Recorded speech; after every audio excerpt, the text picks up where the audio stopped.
आणि आता बुलेटिनमध्ये एक महत्त्वाची ब्रेकिंग न्यूज आपण पाहूया। ठाकरे बंधूंच्या रॅलीला आता शरद पवार यांचा देखील पाठिंबा असल्याचं पाहायला मिळतंय।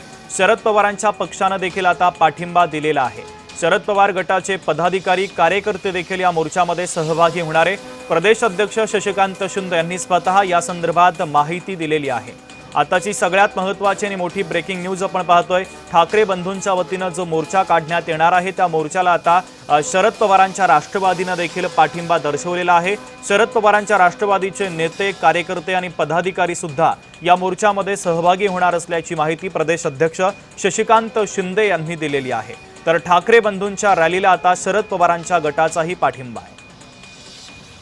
भाग्यश्री प्रधान आचार्य आमच्या प्रतिनिधी जोडल्या जातात त्या बातमीच्या संदर्भातले अधिकचे अपडेट देण्यासाठी। भाग्यश्री, नक्कीच आपण जर बघतोय तर शरद पवारांना खरं तर राज ठाकरेंनी फोन करून आमंत्रण दिल्याची माहिती सुरुवातीला हाती आली होती। काल जर आपण बघितलं तर तो राष्ट्रगीत मोर्चा झाला, त्यामध्ये देखील जयंत पाटील यांचे मुलगा जो आहे प्रतीक पाटील तो देखील सहभागी झाल्याची माहिती जी आहे ती समोर आली होती। तसं दिसला देखील होता तो सगळ्यांच्या मुलांमध्ये।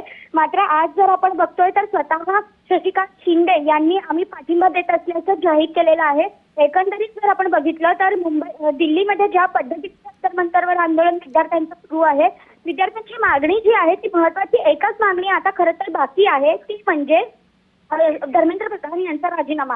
तर जोपर्यंत धर्मेंद्र प्रधान यांचा राजीनामा होत नाही तोपर्यंत आम्ही आंदोलन करू असं विद्यार्थ्यांची एक भावना होती। आणि हीच भावना लक्षात घेऊन खरं तर दोन्ही ठाकरे बंधूंनी कोणताही झेंडा आणायचा नाही या एका अटीवर उद्याचा जो मोर्चा आहे तो केलेला पाहायला मिळतं। आणि त्यामध्ये जर आपण बघितलं तर काँग्रेसने देखील पाठिंबा दिला। आताची जी बातमी आहे त्यानुसार शरद पवार पक्षाने देखील पाठिंबा दिलेला पाहायला मिळतो। अगदी भाग्यश्री, अत्यंत महत्त्वाचे अपडेट या बातमीच्या संदर्भातले पोहोचवलेले आहेत। तुर्तास धन्यवाद।